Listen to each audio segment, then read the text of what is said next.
Hey, how you doing? You doing alright? Today we're going to be reading Genesis chapter 45. But before we start, let's say a quick prayer. Dear Lord, we come before you today as we embark on the journey to read Genesis chapter 45.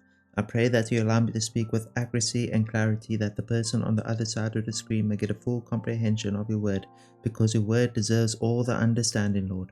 We love you, Jesus, with all our heart and soul. Amen. And with that being said, let's read Genesis chapter 45. Joseph reveals his identity. Joseph could stand it no longer. There were many people in the room, and he said to his attendants, "Out, all of you." So he was alone with his brothers when he told them who he was. Then he broke down and wept. He wept so loudly the Egyptians could hear him, and the word of it quickly carried to Pharaoh's palace. "I am Joseph," he said to his brothers. "Is my father still alive?" But his brothers were speechless. They were stunned and realized that Joseph was standing there in front of them. "Please come closer," he said to them. So they came closer, and he said again, "I am Joseph, your brother, whom you sold into slavery in Egypt. But don't be upset and don't be angry with yourselves for selling me to this place. It was God who sent me here ahead of you to preserve your lives.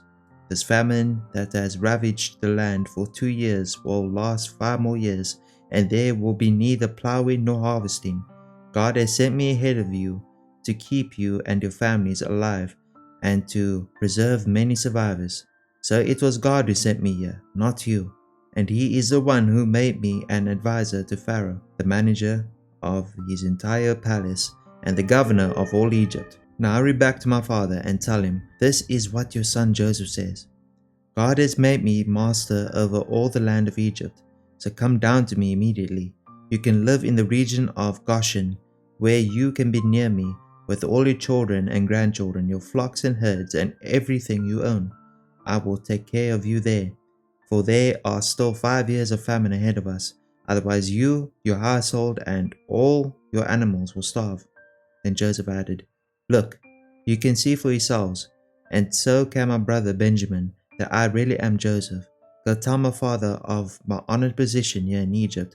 Describe for him everything you have seen, and then bring my father here quickly." Weeping with joy, he embraced Benjamin, and Benjamin did the same. Then Joseph kissed each of his brothers and wept over them, and after that they began talking freely with him. The news soon reached Pharaoh's palace. "Joseph's brothers have arrived." Pharaoh and his officials were all delighted to hear this. Pharaoh said to Joseph, "Tell your brothers, this is what you must do. Load your pack animals and hurry back to the land of Canaan. Then get your father and all of your families and return here to me. I will give you the very best land in Egypt, and you will eat from the very best that the land produces." Then Pharaoh said to Joseph, "Tell your brothers, take wagons from the land of Egypt to carry your little children and your wives, and bring your father here. Don't worry about your personal belongings, for the best of all the land of Egypt is yours." So the sons of Jacob did as they were told.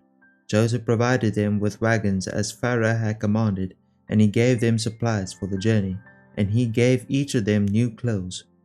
But to Benjamin he gave 5 changes of clothes and 300 pieces of silver.